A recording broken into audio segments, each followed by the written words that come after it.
Okay, and with that, I think we'll go ahead and get started. So good evening and welcome to the community meeting for the West Side Area Plan Update.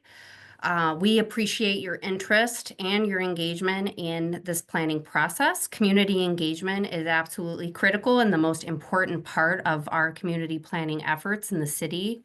So we're so grateful for your involvement and your feedback. I'm Tanya Fonseca from the City of Milwaukee's Department of City Development, and I'm joined tonight by various planning colleagues and translation expertise, as well as our Commissioner of City Development, Commissioner Crump. So with that, I'd turn things over to him to share a few words. Welcome, Commissioner. Thank you so much, Tanya, and good evening, everyone. It's my pleasure to be here with you. I truly appreciate all of you taking some time out of your evening to be here with us. I know you've probably got many things going on in the evening. I certainly do. One of those things will be I'll have to go off camera here shortly and get my son some dinner. But I assure you, I'm still here as long as my computer doesn't restart on me, which it seems to want to do right now. At any rate, all that aside, thank you, Tanya and Monica and our Amy and our entire planning team for putting this together and for just being responsive to community perspectives. You know, planning is really the lifeblood of what we do at the Department of City Development, and it's one of the reasons that we are so interested in gathering public input before we move forward with the kinds of consequential decisions and plan updates that will impact residents for years to come. So it's a great opportunity to hear about the process this evening, learn about how you can give more input over the next 17, 18 months as we develop this plan. And it's a plan that encompasses different parts of the city. And so we love to see diverse participation both at our in-person and our virtual sessions. And we're just really excited to be getting this kicked off at the start of the year here. So again, thanks all for being here, and I'll go dark, but I'll still be here. Thank you. Thank you, Commissioner. Before we dive into the presentation, just a few meeting logistics for this evening. As shared before, we are recording this meeting and it will be shared online. And so be sure to share that meeting recording with neighbors, friends, and family who are not able to make it with us tonight. Please stay muted. We have a chat function here in Zoom that you can use to add any questions you have or comments or feedback. And then we will be doing questions, answers, and feedback after the presentation. So we'll answer questions from the chat then. We also have Hmong interpretation available this evening. And so if you are interested in utilizing that, you can click the interpretation button and select Hmong. So thank you for our translator this evening and providing that translation. The Hmong translation will also be posted online as a recording. The agenda for this evening. The first half of this evening's meeting will focus on a presentation by Monica. In that presentation, we'll cover the purpose of the plan and the planning process, the market analysis and the existing conditions today in the neighborhoods, districts, and corridors that make up the West Side. We'll share some of the preliminary survey results, and we're getting a lot of feedback, so thanks so much. Also, a quick demo of the engagement platform and the interactive map so that you can stay engaged online at your convenience throughout the process. And then we'll wrap up with the questions, answers, and feedback and next steps. So with that, we're ready to dive into the presentation. Thank you, Monica. Thank you, Tanya. And I just want to echo what the Commissioner and Tanya said. Thank you so much for spending part of your evening with us. Everyone's feedback is very important. We're at the very beginning, so we really appreciate your time on a weekday evening. So just to dive right into things, you'll be hearing, this is a comprehensive plan update. You'll be hearing the term comprehensive plan or plan a lot. So let's start with the fundamental question of what is a comprehensive plan? And the short answer is that it's a document that documents the vision for the neighborhood, as well as providing a roadmap or set of strategies and recommendations to achieve that vision. Milwaukee's comprehensive plan, it's made up of 14 different area plans actually, and there's also a citywide policy plan that helps tie everything together. The comprehensive plan, first and foremost, it guides future land use and development decisions. It also establishes priorities around infrastructure investments and economic development strategies. Some examples of what you can expect to find in this plan are, and what it will address, are to identify areas that are likely to redevelop and what would be desirable in terms of that redevelopment. Also, this plan will help identify housing needs for residents and good locations for any potential new housing. Also look at different strategies to support the different commercial areas that are throughout the planning area, and also recommending potential improvements to our streets. The implementation period for a comprehensive plan is typically 10 to 20 years. So the plan tends to focus more on big picture opportunities. As the commissioner mentioned, public engagement is critical at in every comprehensive plan that the city undertakes. Every milestone in this process will include a public meeting such as this, so that we ensure that the recommendations are responsive to the community needs. It's also important, we just talked about what a comprehensive plan is. It's also important to be clear about what a comprehensive plan is not.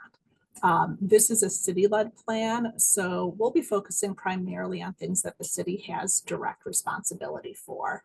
While we coordinate with other governmental agencies such as Milwaukee County, the state, we don't have direct authority over such things as bus routes or state highways. So we'll be focusing on what we control as a city, and particularly Department of City Development. Though again, we do coordinate across the city and with other governmental agencies.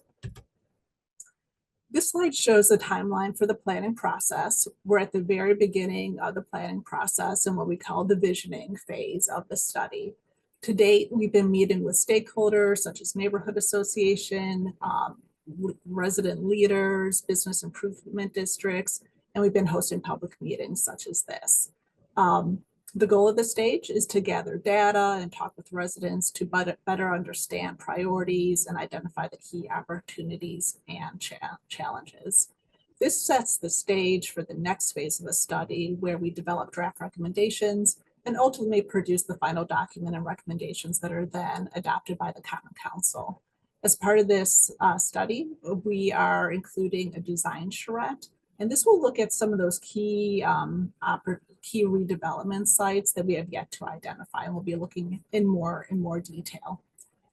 We anticipate that the planning process will take about 18 months to finish, and it'll ultimately be adopted by the Common Council sometime in 2026. As I mentioned, the city has 14 different area plans that make up its overall comprehensive plan. These plans are updated regularly.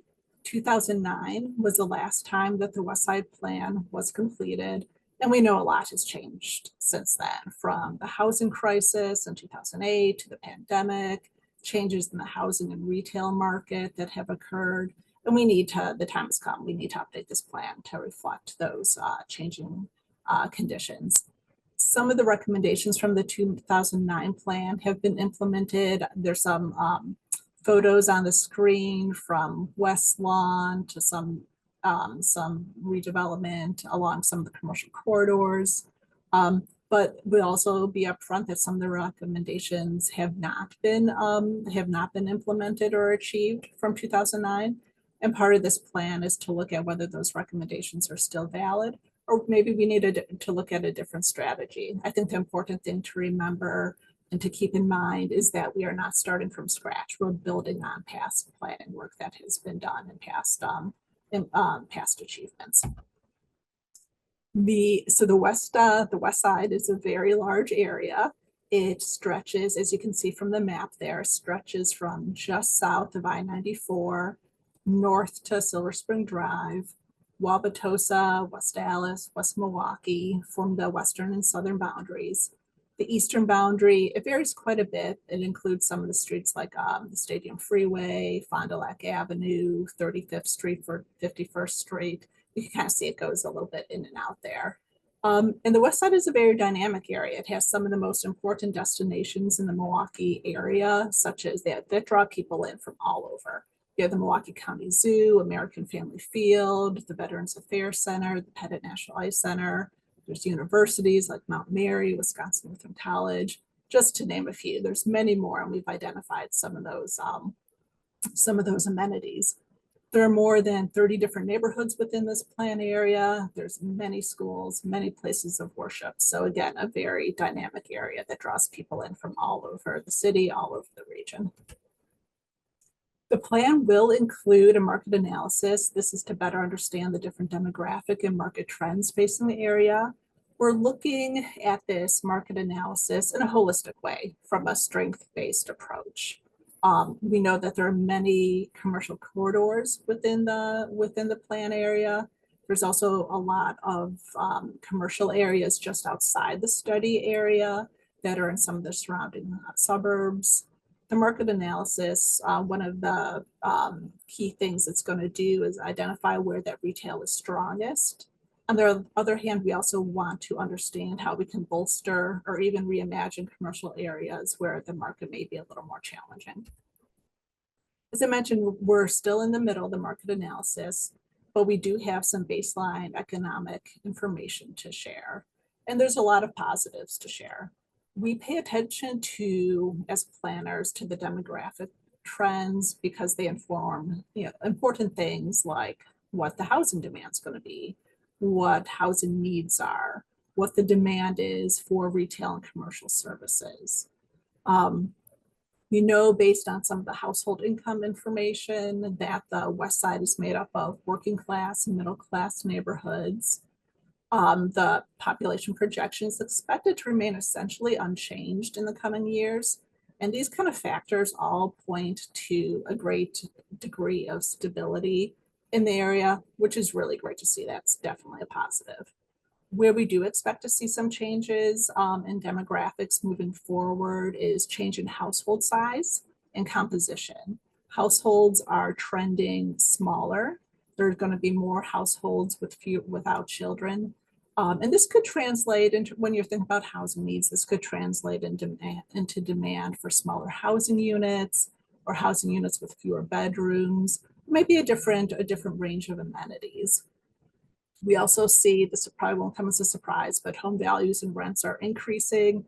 This mirrors the city as a whole. It's also in keeping with national trends. One area that that's kind of on our radar that is somewhat concerning is a declining home ownership across the plan area. It varies, it's a large area, it varies across the area, but we're seeing it particularly in the northern end of the planning area. As I mentioned on the previous slide, home values and rents have been increasing.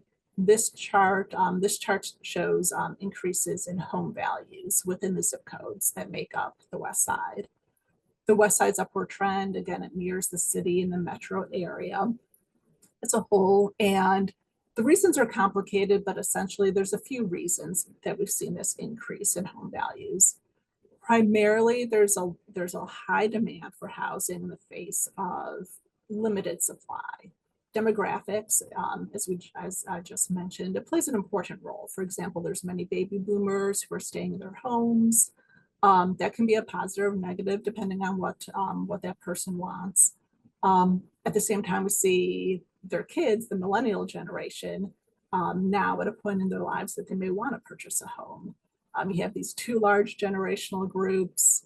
Add in some of those trends that I just mentioned about smaller household sizes, people living alone, and you get a strong demand for housing without much increase in the number of homes available.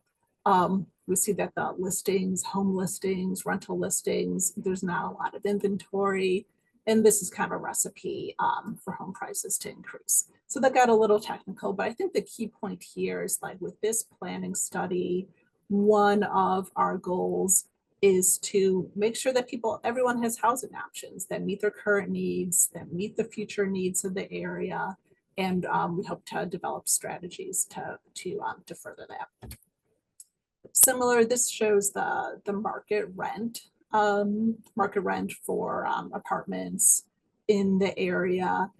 Within this chart shows, you can see the clear upward trend in the last 2 years.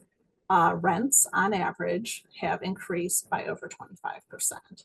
And we know this is squeezing people financially. So have some sobering statistics there.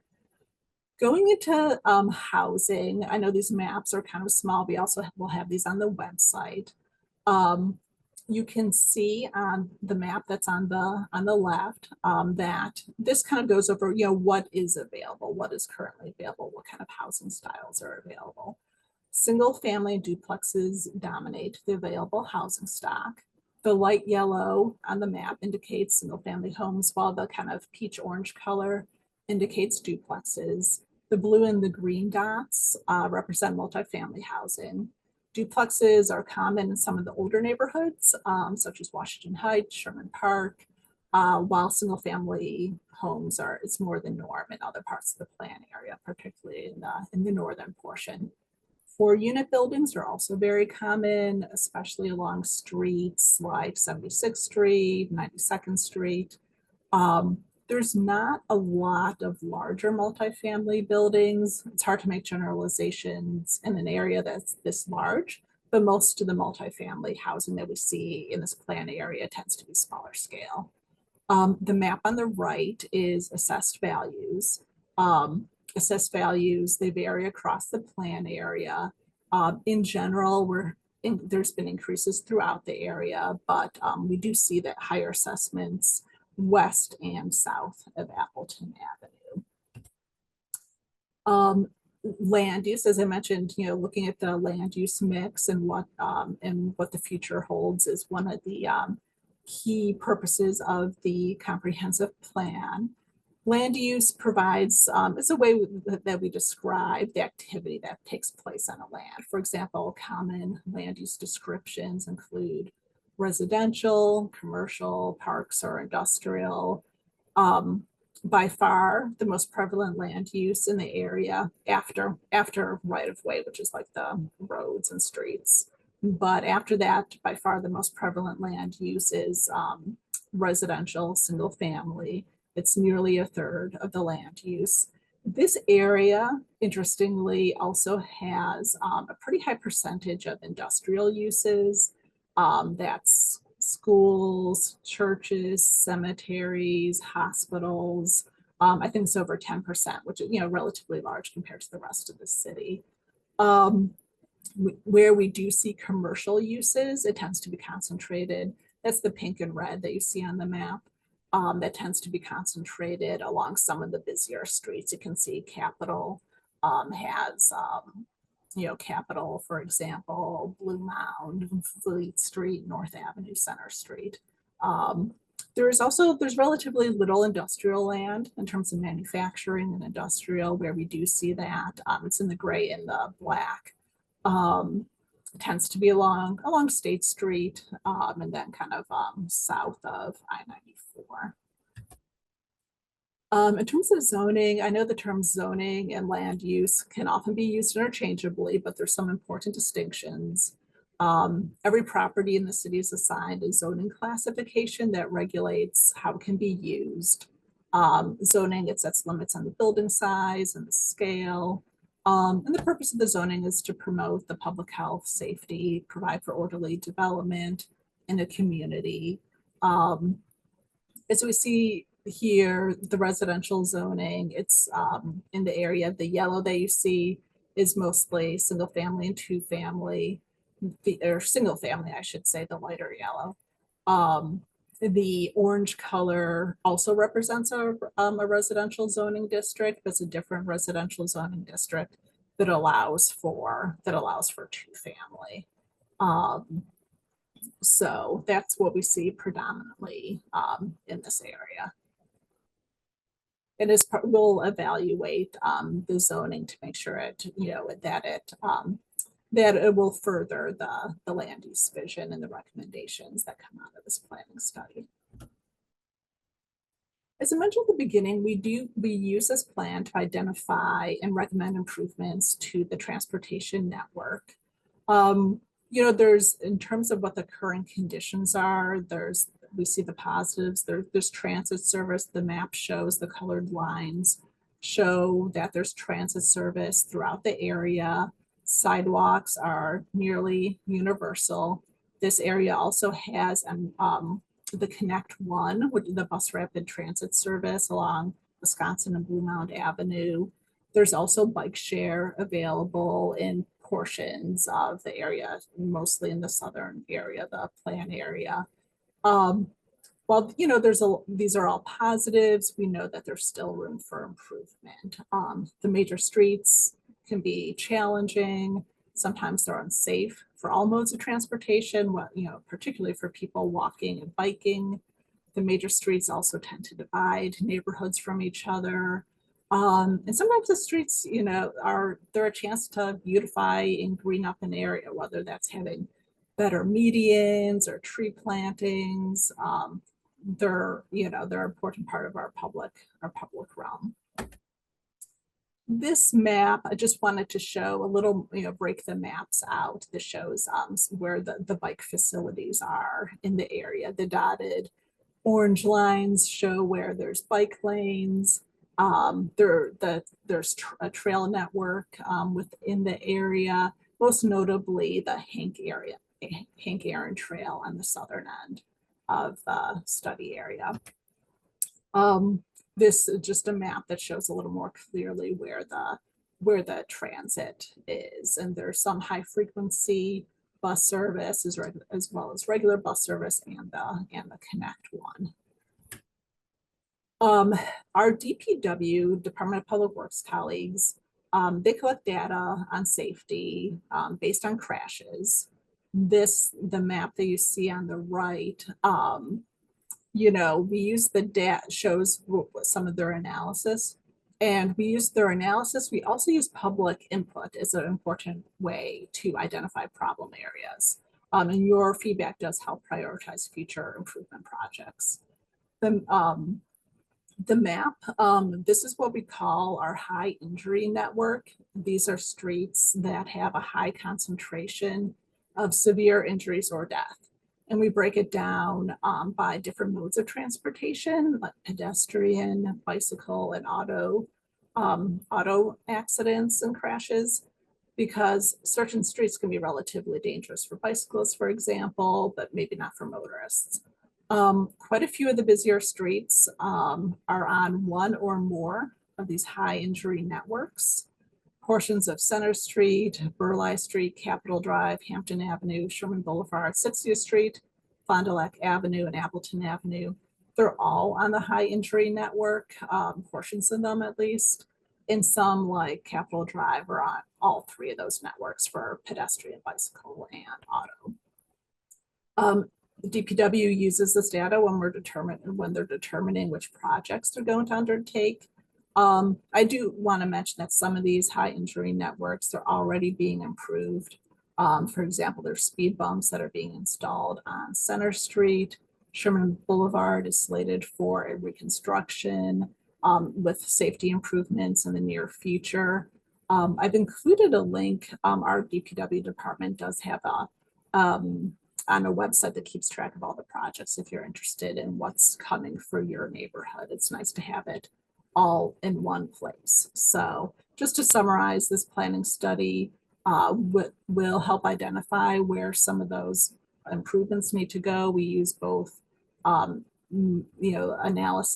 from crash information, and also sometimes having your feedback in real time really helps as well.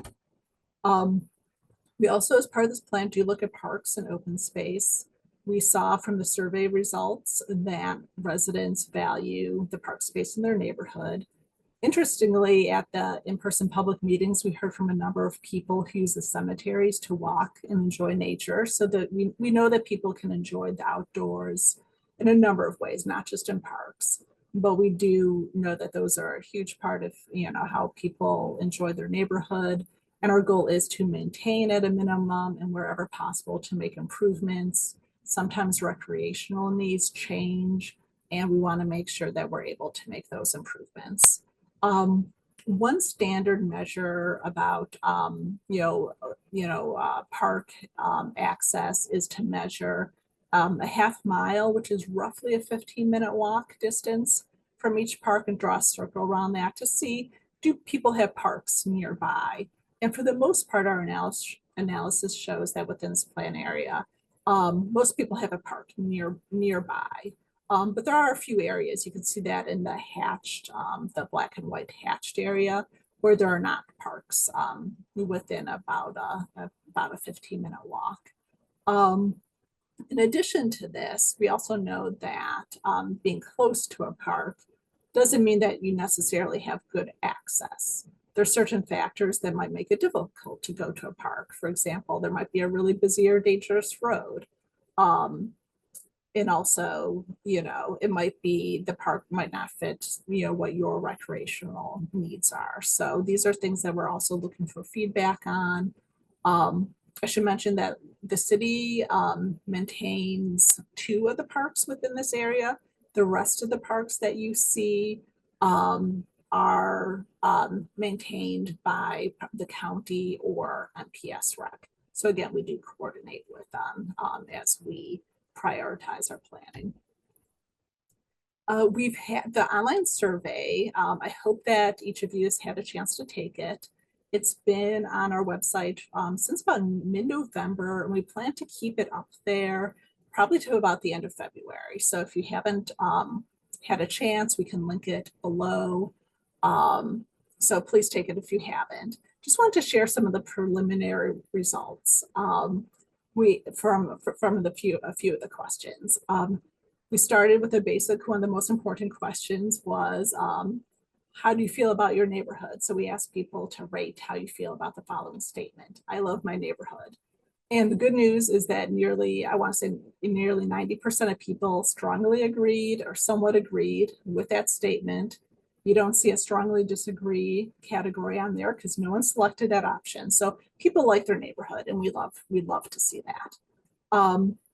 We also asked people to rank their top 3 improvement categories for the neighborhood. What we heard was reduce reckless driving, revitalize empty storefronts, and better public safety. So most people felt safe in the neighborhood. They just wanted to make sure that it kind of stayed that way. So I think that's what drove that response. We also asked people what they liked most about their neighborhood. And the selections were interesting. They were, top 1 was convenient location within the city, in the neighborhood, close to parks and playgrounds, diversity, and also the cost of housing was within their price range. So those are all interesting type of data points. We also asked about transportation, and as you can see from the responses, some of the top choices are traffic calming, repaving existing roads, design improvements in high-risk areas. You can really see that improving safety is front of mind for many people. So that's the presentation. I'm going to go through, we just launched, so we have the survey that I mentioned. We also just launched an interactive map on our project website. If you haven't looked at our project website yet, I'm going to go to that and kind of just do a quick demonstration of how you can provide kind of like area specific comments. But our website is engage.milwaukee.gov/westside. Out of here. So hopefully you can see, here's our website again, engage.milwaukee.gov/westside. You'll see meeting information, and here right at the top is online feedback tools. The online survey is here. Here's the interactive map. You can click here for comments. And what will open up is a map of the area. You can click on add marker. And you can put in it gives you different category options. For example, I'll just, put one down, just select a category, and let's say you have a comment on, transportation. You add saying, for example, make the street safer or whatnot. Just put in as an example. That if you do add your email, that is private. That's not shown with the that's not shown to the public. But so we had an in-person meeting December 5th. A lot of people put sticky notes on a paper map. We've gone and added those comments into this map, so they're all in one place, so people can see other comments people had. We've had this online for a bit, so people have been adding comments as we go. We have over 109 comments, which is great. You can kind of see, so not only can you add your own comments to tell us directly the things you want to see differently, or just helping identify those problem areas, those opportunity areas. You can also click on, I'm just clicking on one that says, hey, encourage redevelopment on this parcel. This is on North Avenue in the uptown area. So you can just, go through and kind of click on the different areas. So, or the different comment boxes. I think there's comments that this is a scary intersection, for example. This is right on Lisbon and North Avenue. So just this really helps as we're thinking about the recommendations, making sure that we're responsive and specific about what people want to see in their neighborhood. I think this is a really great tool. So I hope all of you can check this out in your free time, at your leisure. We're going to leave this open for a couple months. We'll let people know when we're about to close it, but feel free to take a look at this. We like that we're able to do these tools. People can use this from the convenience of their home.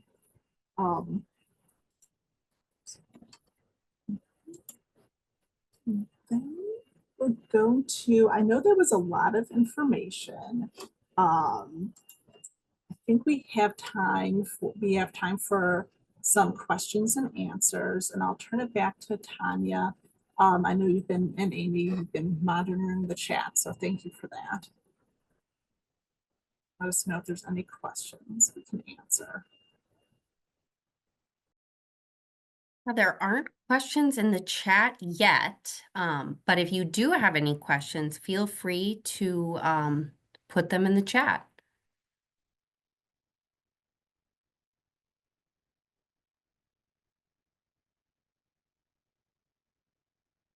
And of course, if you don't have questions or comments right now, that's okay.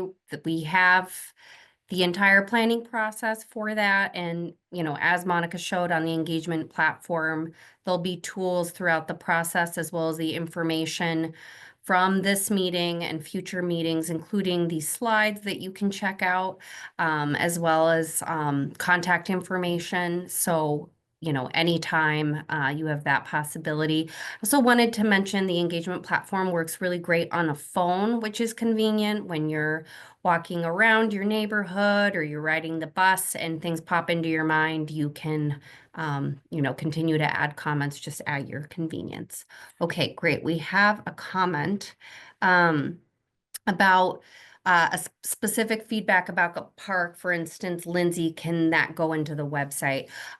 Kurt, that's a great question, and it certainly can and should go into the website, because that can be helpful as we're thinking about parks and open space, even if it's a park or open space that the city doesn't have jurisdiction over, given that it is a comprehensive plan. We certainly take that feedback, and then we do share it with our colleagues at Milwaukee Recreation and Milwaukee County as well. But as you know, for parks, when it comes for a parks update or improvements, there's always those separate planning processes as well. So always keep your eyes peeled for those too. This doesn't replace that, but certainly this can be helpful for us as well as those partners. So feel free to share any comments about improvements and ideas that you would like to see in the West Side. Okay, another question. Are you going to scenario plan for what ends up happening with 175? Kind of awkward to plan without knowing. Robin, that's a really great question. And what's great too is that for 175, there will be public meetings coming up.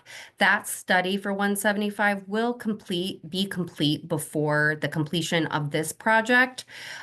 So the good news is we will know more in terms of the alternative options and potential future scenarios, and that will be included in this plan too.